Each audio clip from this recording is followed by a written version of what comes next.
Rebonjour tout le monde et voici une capsule qui fait suite aux exemples, les premiers exemples de carbone asymétrique, ainsi qu'aux définitions de la chiralité et des énantiomères. Là. Donc, avec des molécules de la sorte, on s'entend qu'on peut rapidement perdre notre latin. D'ailleurs, on va en reprendre une partie ici. Et puis, dans le sens qu'il faut quand même donner un principe pour essayer de reconnaître, de faire une différence sur papier, du moins, entre les différents dessins. Et si je vous ramène un peu plus haut là, aux énantiomères, comme ceci, on est pris avec un léger problème qu'on va régler rapidement, là, c'est que il y a un principe en nomenclature chimique qui fait que deux molécules différentes doivent absolument porter un nom différent.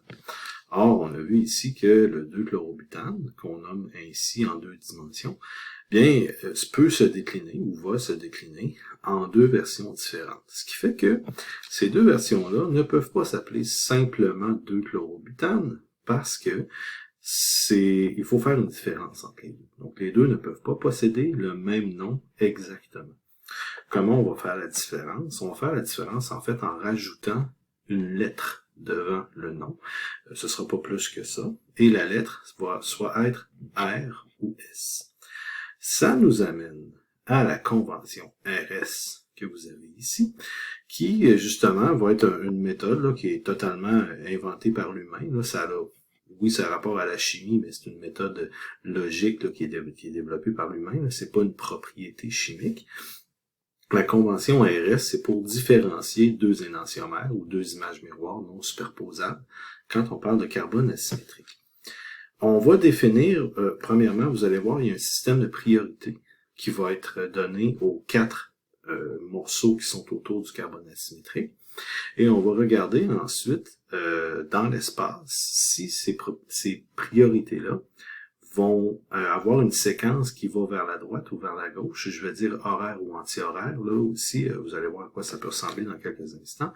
Et R et S, c'est dérivé des mots latins, soit rectus, qui veut dire vers la droite, ou sinister, qui veut dire à gauche. Donc, j'en profite juste pour vous faire remarquer que ces racines latines-là, on les utilise aussi en français de différentes façons, là, mais si vous demandez à des personnes un peu plus âgées, de l'âge de vos grands-parents ou un peu plus, là, est-ce qu'il y avait des gauchers à l'école? Bien, dans le temps où est-ce que la religion était dans l'éducation, il n'y avait pas de gauchers à l'école. Parce que les gauchers, c'était sinistre. C'était l'incarnation du diable. Donc, les religieuses ne voulaient pas avoir de gauchers dans une classe et forçaient les gauchers à tenir leur crayon de la droite pour qu'ils soient rectus, dans la rectitude, donc dans la voie de Dieu. Donc, vous voyez ici, là, ces racines-là sont utilisées naturellement autrement. Nous, on va juste se servir de la première définition, c'est-à-dire vers la droite et vers la gauche, là, littéralement. Donc, voici à quoi ça peut ressembler. Bien sincèrement, j'ai essayé de trouver des vidéos qui étaient explicatives pour le principe RS et il n'y avait pas grand-chose de satisfaisant, en fait, probablement pas plus satisfaisant que ce que je vais faire ici. Donc, on va voir ce que ça donne. Je vais dessiner ici, vous avez un tétraèdre, naturellement, en 3 dimensions. Je vais dessiner une molécule où est-ce que je vais attribuer des atomes aux 4 petites boules qui sont ici. Donc, vous avez un tétraèdre en 3 dimensions où est-ce qu'il y a une liaison vers le haut, une vers la gauche. Celle-ci, on voit avec l'ombre que ça va vers l'arrière et celle-ci, on voit qu'elle vient vers le devant. Bon, je vous disais que c'était basé sur un principe de priorité. La priorité, en fait, est donnée selon le numéro atomique du groupe, ou en fait de l'atome, je devrais dire, qui est branché au carbone asymétrique. Le carbone asymétrique, qui est représenté en rose ici, sur le dessin. Les numéros atomiques, c'est le chiffre qui est dans la case du tableau périodique, là, de 1 à 118. Là. Bien, si on regarde là, l'hydrogène, c'est numéro 1, le chlore, c'est numéro 17, le brome, c'est numéro 35 et le fluor, c'est numéro 9. Donc, on va établir des priorités qu'on peut appeler A, B, C, D, comme étant la première priorité, c'est le plus haut numéro atomique. Dans mon exemple ici, la priorité A, ou 1, c'est le brome. La deuxième, c'est le chlore, parce qu'on passe de 35 à 17. Ensuite de ça, on a le numéro 9 ici. Et on va avoir le numéro 1. Vous allez vous rendre compte que l'atome d'hydrogène est toujours forcément le petit dernier parce qu'il y a le chiffre 1, là, donc il va toujours être battu par les trois autres. Donc le principe pour bien voir la séquence R ou S, en fait, on va se demander si dans le sens A vers B vers C, est-ce qu'on fait un mouvement vers la gauche ou un mouvement vers la droite pour suivre cette séquence. On pourrait dire aussi un mouvement anti-horaire ou horaire, là, respectivement à gauche et à droite. Donc, l'idée, c'est il faut premièrement positionner l'œil de l'observateur correctement. C'est très important. Vous devez toujours positionner l'œil de votre observateur. Donc, on imagine qu'on a un œil ici de quelqu'un qui regarde. Il faut toujours que la priorité D soit la plus loin possible de l'œil. Donc, il faut que l'observateur regarde vers la priorité D, mais qu'elle soit la plus éloignée de cet œil-là. Ce qui veut dire que le trio ABC va toujours être devant et on va avoir le D qui va être plus loin de l'œil. Donc, c'est à ce moment-ci que ça se corse une petite affaire, là. Je vais essayer de redessiner à quoi ça peut ressembler. Là, il faut vraiment s'imaginer se placer l'œil à cet endroit-là, avec la tête qui est tournée vers votre gauche, probablement, là, en regardant ceci. Et il faut s'imaginer qu'est-ce que l'œil voit en face de lui. En fait, l'œil va voir quelque chose du genre. Il va voir un carbone au centre, qui est ici. Il va voir un chlore qui est en haut. Ce qu'il va voir aussi, c'est du côté droit, il va voir un brome, comme ici. Et du côté gauche, un petit peu plus loin, comme ceci, il va voir un fluor. Derrière, loin, il va voir un H qui s'éloigne de lui. Donc, ce que l'œil va voir, c'est une espèce de volant à 3 branches, comme ça ici. On peut imaginer un volant de voiture à 3 branches, là. Et il va voir le chlore qui est en haut, il va voir le brome qui est à droite, et il va voir le fluor qui est à gauche. Lorsque l'œil regarde dans ce sens-là. Et l'hydrogène va être loin. Là. Puis si on imagine toujours l'analogie d'une voiture, ça ici, ça serait comme la colonne de direction qui s'en va derrière le volant. Donc ça s'éloigne de nous. C'est certain que ces trois morceaux-là, le BR, le CL et le F, viennent légèrement vers l'observateur, comme un volant le ferait dans une voiture. Et si je remets les priorités, où est-ce qu'elles vont? On a A, B, C qui sont ici. En fait, la D, elle est moins importante. La D est importante pour le placement initial, puis ensuite la D est exclue du processus. Là, ce qu'il faut regarder, c'est quand on passe de A vers B vers C, est-ce qu'on fait un mouvement anti-horaire ou horaire? Je m'explique. Si je regarde de A vers B vers C, et on voit ici qu'on tourne vers la gauche. Donc on part ici, là, puis on tourne vers la gauche, comme si on voulait faire tourner notre voiture vers la gauche. C'est un peu ça l'idée aussi. Et quand on a une séquence qui est vers la gauche, comme ceci, bien, ça veut dire que cette molécule-là, c'est un isomère qui est S. Donc, on va dire une conformation absolue S, c'est une autre façon de le dire, là, pour dire que dans l'espace, il va toujours avoir l'ordre ABC de cette façon-là. Donc, le chlore va toujours être à gauche du brome, et le fluor va toujours être à gauche du fluor, du chlore, pardon, là, donc pour aller dans ce sens-ci. Vous avez donc l'isomère S qui est dessiné comme ça. Je vais utiliser l'autre dessin qui est en dessous, j'ai mis une petite molécule qui est ici aussi, là, et je vais dessiner l'image miroir de ce qu'on a ici. Donc l'image miroir, puis il faut vraiment pas que je me trompe, hein, on s'entend ici, là. L'image miroir, ça donne le H derrière, le H à droite, le Cl en haut. Et si je regarde correctement, le BR doit être derrière. Donc le BR reste derrière et le fluor reste devant. Et ça nous donne là, l'image miroir de la molécule qui est ici. Donc on a fait l'image miroir. Et je vais remettre les priorités, comme quoi le A est à cet endroit-là, le B est ici, C et D à cet endroit-là. N'oubliez pas, il faut positionner notre œil pour que l'œil regarde vers la priorité D, et pour que celle-ci s'éloigne, soit le plus loin possible de l'œil en tant que tel. Donc notre observateur ici là, doit se placer à cet endroit. Donc quand vous faites des exercices, c'est même pas farfelu de prendre votre livre et de le tourner dans les airs pour placer correctement l'œil, pour voir la molécule correctement pour faire cette conversion-là. On s'habitue à le faire sans bouger la feuille ou sans bouger le cahier, là. Mais je vous dirais que c'est pas farfelu, même en examen présentiel, c'est pas l'heure de voir les examens se promener dans les airs à ce moment-là, là, pour que les étudiants puissent voir la molécule du bon sens.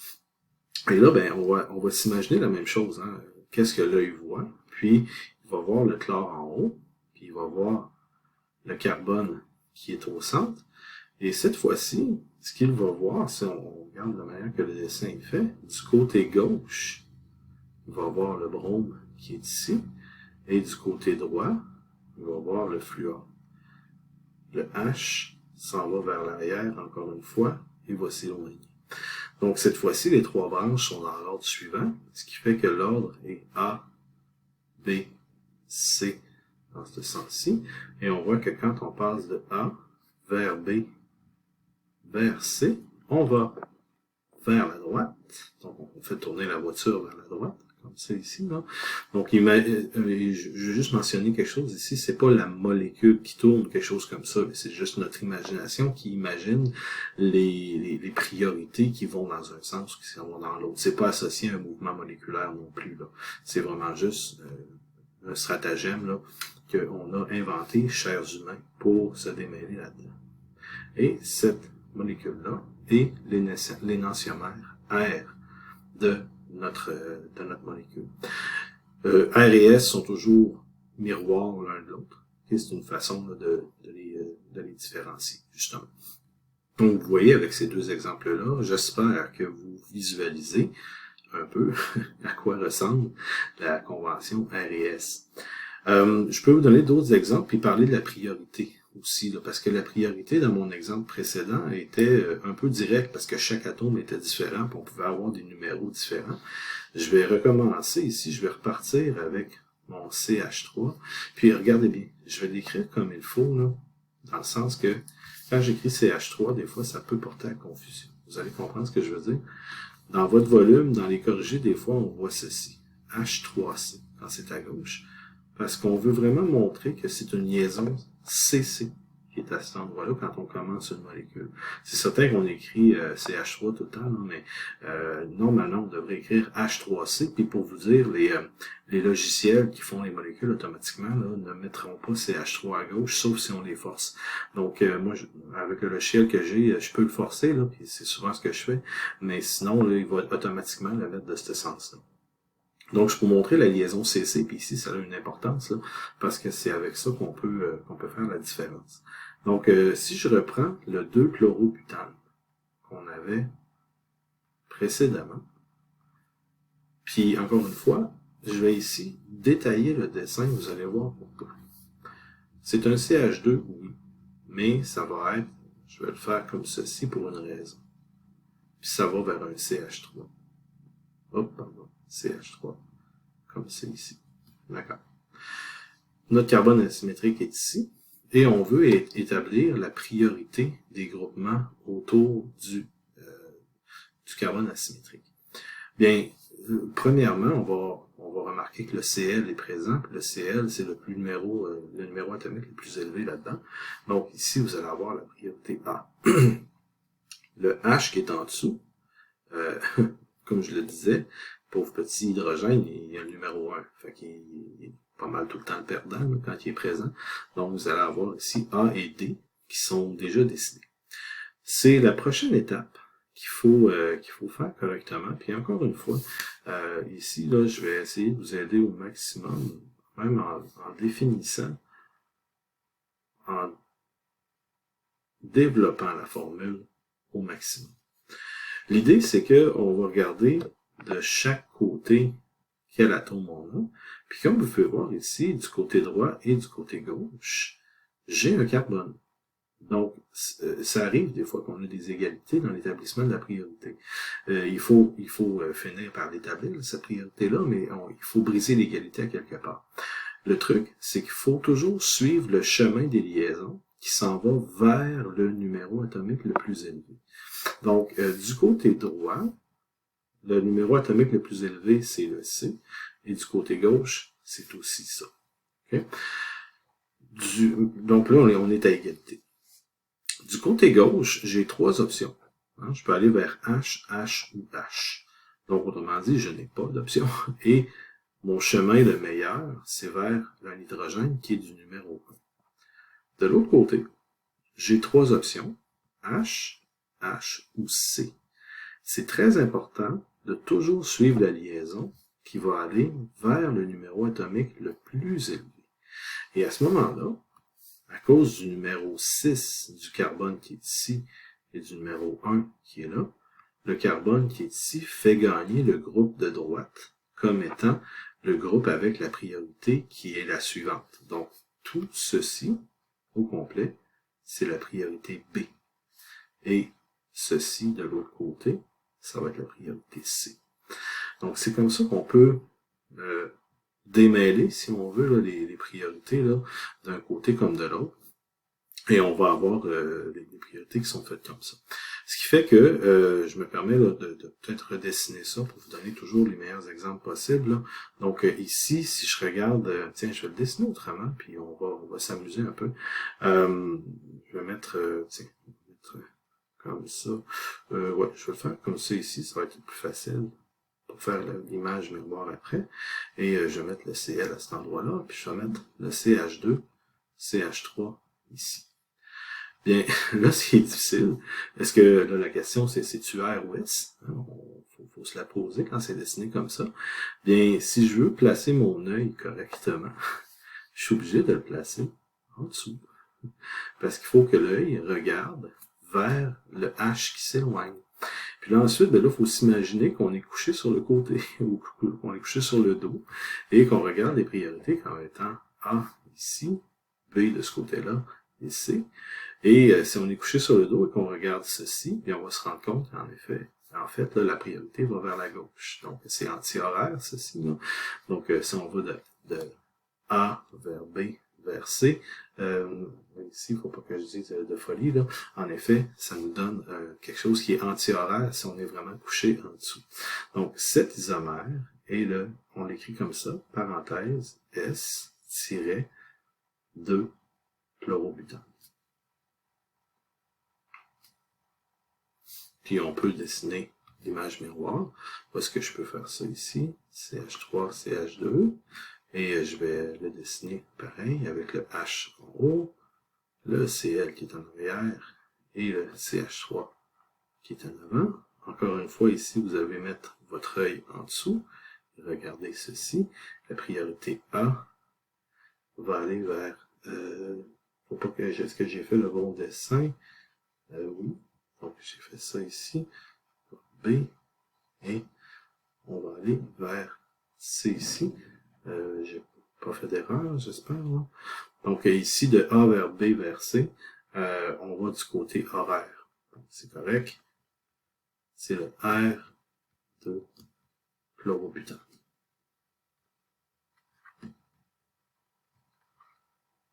Et c'est comme ça qu'on peut faire la différence entre les deux molécules. Là.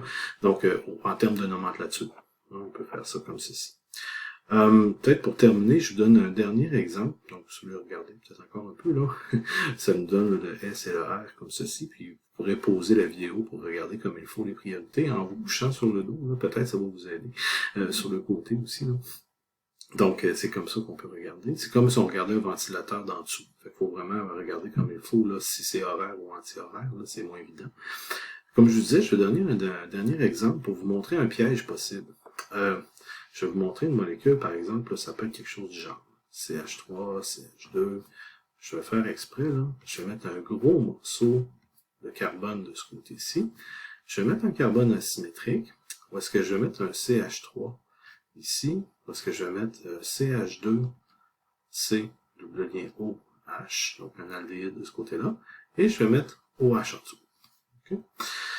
Puis on va se demander, ici l'exemple c'est pas pour le dessin, mais plus pour la priorité, hein? On va se demander autour du carbone asymétrique, quelles sont les priorités A, B, C, D. Là, ici, j'ai pas d'hydrogène, hein? Donc le D n'est pas automatique.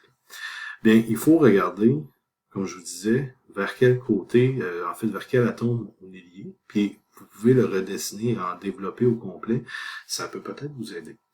Et l'idée ici, c'est que il faut pas succomber à la tentation de dire ben le groupe ici est le plus gros, donc ça va être la priorité 1 ou la priorité A. C'est pas comme ça que ça fonctionne. Malgré le fait qu'ici, il y a beaucoup d'atomes, c'est un groupe qui est plus lourd, bien c'est pas lui qui est prioritaire. Parce que rappelez-vous, la règle, c'est qu'il faut suivre le chemin vers l'atome qui est avec le plus haut numéro atomique. Puis malgré le fait ici que vous avez une longue chaîne, la première priorité, c'est l'oxygène qui est ici, puisque lui est le numéro 8. Donc le numéro 8 ici gagne sur tout le monde, même si c'est un petit groupement, et ça va être la priorité A. Ensuite de ça, mais si vous regardez, vous avez un carbone en haut, un carbone à gauche, un carbone à droite, mais du côté droit, je vais réussir à faire carbone-oxygène. Ce que je réussirai pas à faire des deux autres côtés, ce qui fait que carbone-oxygène ici va gagner pour la priorité B. Le CH3 ayant 3H possible va être la priorité D. Et toute cette partie-là, c'est la priorité C. Donc, comme je vous dis, faites attention dans l'établissement des priorités. Là. Il ne faut pas se laisser berner par la grosseur d'une branche, mais plutôt, il faut analyser correctement avec le chemin qui va vers l'atome avec le numéro atomique le plus élevé. Si vous avez des liaisons multiples, ça compte pour autant de fois que vous allez vers un autre carbone, par exemple. Là, vous avez une liaison triple, bien ça compte comme 3 liaisons CC, donc ça va battre un CH2, parce qu'il va y avoir plus qu'une seule liaison CC, c'est-à-dire là. Donc à chaque fois qu'on a une liaison CC, ça va battre une liaison CH d'un autre côté. Là. Donc les liaisons multiples vont souvent être prioritaires sur des CH2 à cause de ça. Donc vérifiez comme il faut, puis comptez le nombre de chemins que vous avez vers un numéro atomique élevé, et c'est comme ça que vous allez pouvoir faire la différence. Donc voici pour la convention RS, et on va continuer là, un petit peu plus tard avec les molécules à 2 carbones asymétriques. Pour l'instant, cette capsule est bien assez longue.